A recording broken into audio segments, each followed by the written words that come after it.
Good morning and welcome to this month's Teaching Tuesday. I just want to check that we are all set up and live. I'm so excited to be back on Teaching Tuesday, to be with you all here again today to talk about confidence and to talk about this one confidence hack that nobody talks about, that I'm excited to hear about whether you have ever thought about this before. I'm wondering also if you have ever looked at someone and thought, oh, I wish I was as confident as them. I am pretty sure that you have. I think we all have. We all um, experience this feeling of looking at others and thinking, oh, if I was more confident, if I were as confident as them, I would be able to stop second guessing myself. I would be able to stop overthinking. I would stop feeling like I have to prove myself. And maybe if that were the case, maybe you would feel calmer. Maybe you would be more decisive. Maybe you would go out more. You would socialize more, or you would have achieved so much more by now.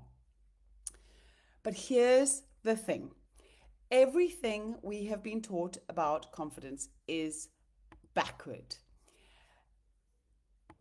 Everything, in fact, the very thing that we do to feel more confident, or the thing that we think we need to have to feel confident, to feel more confident, to feel more able, more, out there, is the thing that is keeping us from being confident. And so today I'm going to share this confidence hack that nobody talks about, because we have all been trained to do the opposite of what we're going to talk about today. And when you flip this one thing around, when you do something different, confidence stops feeling like something that you have to work on and build and you wish you had more of, because it is a natural consequence of doing this one thing. So let's dive in. What is the thing that we have been taught, gives us confidence, or we have learned to get our confidence from? Uh, let's start with that. If I think of when I have been most confident in my life, it has been in situations where I have felt like I can do something worthwhile well.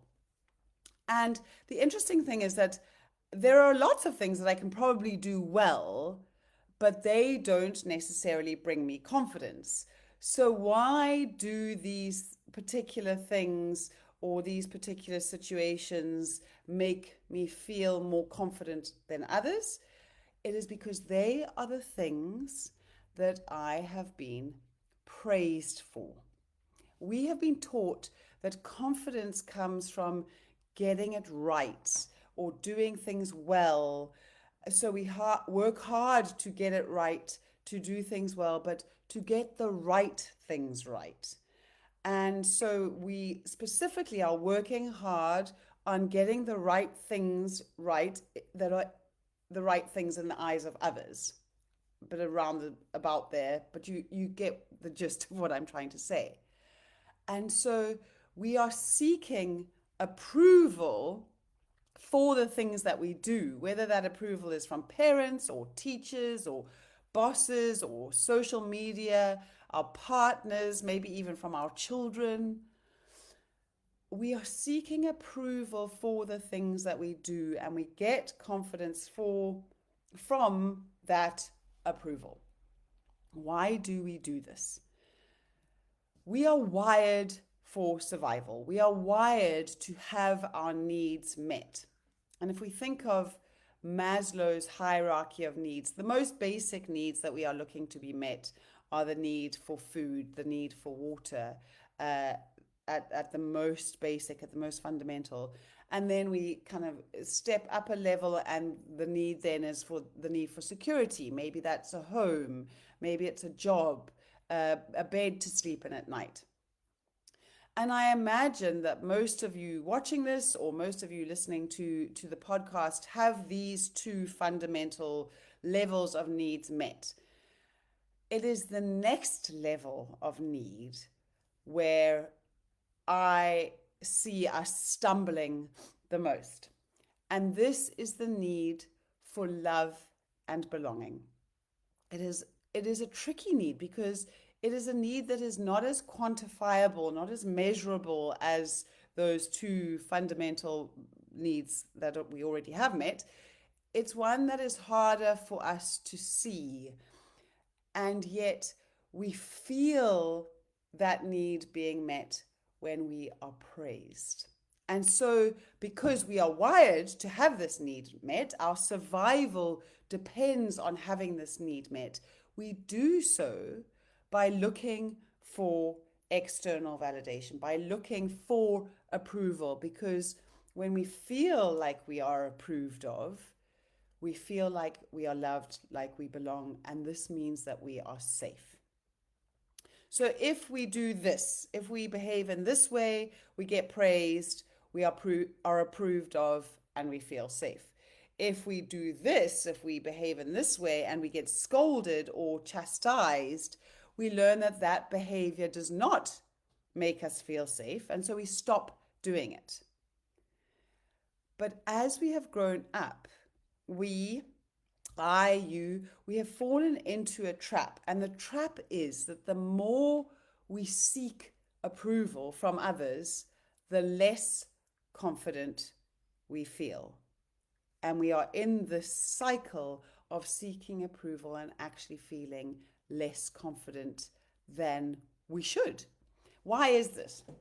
So, this is because at its core, confidence is shaped by the way our brain processes our self-worth, our social validation, our emotional regulation. When we are constantly seeking approval, we are engaging brain systems that actually reinforce doubt, reinforce insecurity. And this happens because our brain's reward system, particularly the dopaminergic, I have to get it right, dopaminergic, something like that, system, I can never say it quite right. This system is designed to reinforce behaviors that feel rewarding. So we all know about dopamine. And what happens in your brain is that every time you get external validation, so maybe that's a compliment, maybe it's a social media like, maybe it's approval from a parent or a boss, we experience that dopamine hit of this reward system, which is great, but there's a problem with this because this creates a reward loop where your brain learns, oh, approval is equal to feeling good. And so then you start chasing approval rather than developing what we all long for, that internal confidence, that thing that we are told that we just need to build. But because this reward loop is going on, we find it so difficult to build that internal confidence. As you can see, the issue comes when we don't get approval from outside, because biologically, instead of getting that dopamine hit, we get a dopamine dip. And this dip triggers feelings of self-doubt, feelings of anxiety, feelings of inadequacy. So when this reward loop is not being met, we end up in another loop, another self-defeating loop. And the result of this for you and me is that the more we rely on others to determine our worth, the more fragile our confidence becomes, the more easily it can be knocked, the more easily we find ourselves in this pit of self-doubt and insecurity. Seeking approval, looking for approval outside of yourself tells your brain biologically you are not enough on your own. It's only through the opinion of others that your brain has the capacity or the opportunity to believe that you are enough, that you can get validated, that it can then believe that you are acceptable. And in this environment of constantly looking outside yourself for approval, confidence cannot grow. So, what do we do about this? We've been given various different options. Maybe traditionally we were told to use affirmations. Look yourself in the eye in the bathroom mirror and say, you are good enough, or you are beautiful, or you are intelligent, you are capable, whatever it might be. We're told that we need to take back our power by building this internal confidence, which is all well and good. But it is very easy to intellectually stand in front of the mirror and look at yourself in the mirror and tell yourself you are amazing every day until the end of time. But if you don't believe it, if your body doesn't feel safe in that its need for love and belonging is being met, you can spout out affirmations all day, every day, and nothing is going to change. No internal confidence is going to grow. And so, I want to offer a different solution to this issue. Instead of living life doing things in order to seek approval, and I am not in any way criticizing anyone for doing this, we all do it. We all look for affirmation, for approval from outside of ourselves. So instead of doing that, and instead of trying to endlessly tell yourself that you are good enough, that you are worthwhile, that you are beautiful as you stare in the mirror, what about if you started giving approval to those around you? So instead of looking for it, give it. Whether this is in your head, in the way you think about that person, or whether this is actually physically, verbally telling them, expressing your approval to them. What would it be like to turn it around and give approval? One thing I have noticed is that we are so busy running around seeking approval that we don't often take the time to actually give it. Again, not a criticism, we are all doing this. And you may well think in passing, gosh, that person is so lovely, that person is so kind, that person is so whatever. But there are two reasons that we don't do it. One is that we don't have the time, or we don't think that people need to hear it, or we think it and then we move on. There is another issue in that often when we see somebody is valuable or they have something worthwhile about them, we often turn it into, ooh, what am I lacking in comparison to that person? We see lack in ourselves when we see something good in someone else, rather than a free, joyful experience of just thinking, gosh, that person is so wonderful, and telling them. So what happens for you biologically when you give approval that doesn't happen when we are seeking approval? When you shift from that seeking to that giving approval, your brain experiences a completely different set of neurochemical changes. So where you were in that, I'm not even going to try to say it, but that dopamine loop, when you are giving approval, first of all, and this is the same whether you are giving approval to others, or here's the joy of this, giving approval to yourself, really giving approval, not just affirming in your head. You generate the brain chemical, or the hormone oxytocin. And this is linked to trust, to connection, to emotional safety. Oh, can you hear those very things you need to feel like you are loved, to feel like you belong? Oxytocin is now pumping through your body. When we are seeking approval, we are in that state of survival where we're looking for our need for love and belonging to be met.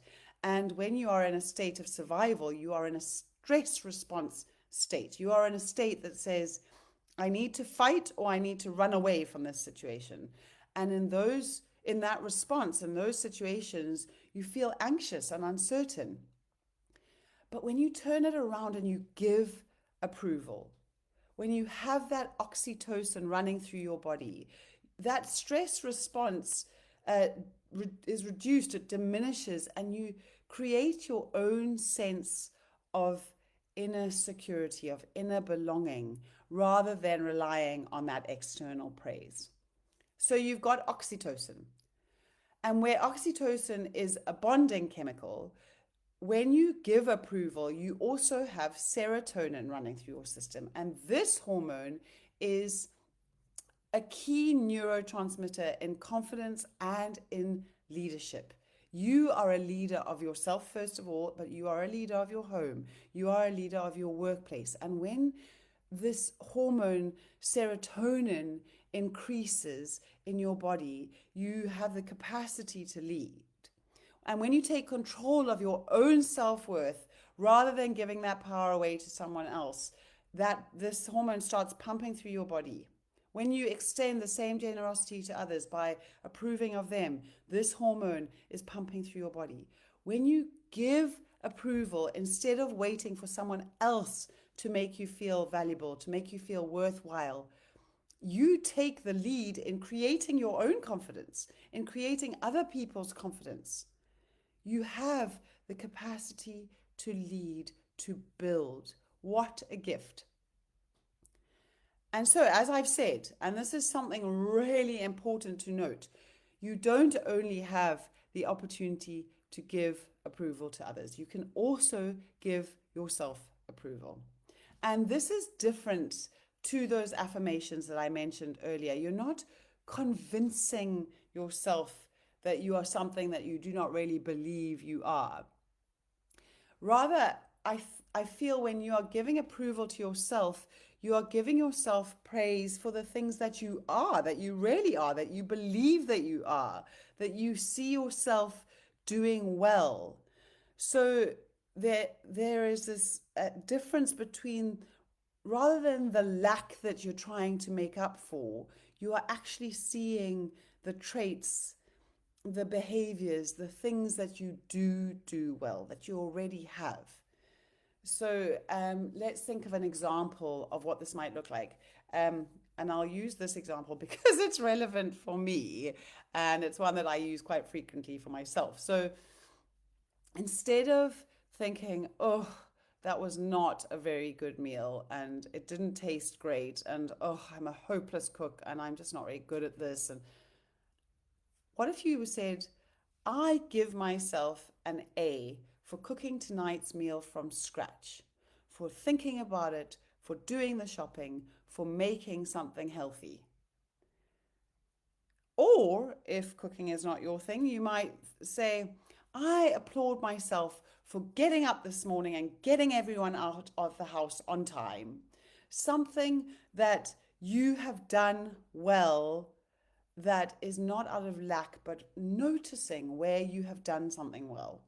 When you repeatedly practice this kind of self approval, you are strengthening your brain's prefrontal cortex. You are strengthening that executive functioning part of your brain, the center of your brain that is responsible for rational thought, decision making, emotional regulation. And over time, your default mode of thinking is going to shift from that self doubt, insecure default mode into one of self trust, into one that makes internal confidence feel natural rather than that forced intellectual telling yourself. You're going to be able to feel that internal confidence in your body rather than it all being up here in your head, being kind of told rather than sinking in. And if you take this further, okay, we're feeling good now, we're feeling confidence. Confidence isn't just about the way you feel, but when you do feel different, there is a shift in how you actually see yourself.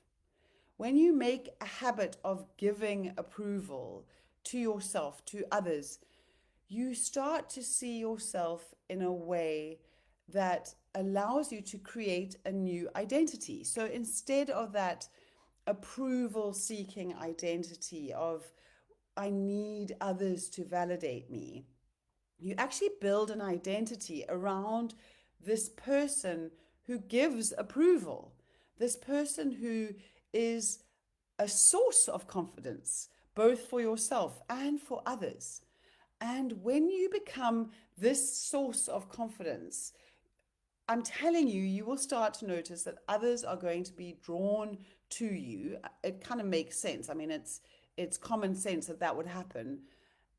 And what will happen then is that your need for love and belonging will be met. You will start to see others seeking you out as a place to find joy and calm and peace. And you will start to trust yourself so much more. And in this trusting of yourself, you are going to experience joy and calm and peace. I mean, what a gift! What an amazing gift that you can give yourself, give others, give your children, your spouse, your workmates. So let's think about how to do this practically. I would say that the first place to start is probably the hardest, and that is starting with yourself. I've talked about this before, and we work a lot on this in Resilient in my 6-month group program, where I invite you to start with giving yourself an A. In the program, we work on building an A grade version of yourself, the version of you that you would give an A to. And we go really deep into this in Resilient and build that vision. But you can do it today in one small way here. Start with deciding that confidence is not about proving yourself. Confidence comes in letting yourself know that you are already enough, not from a place of lack, but from noticing the things that make you enough now.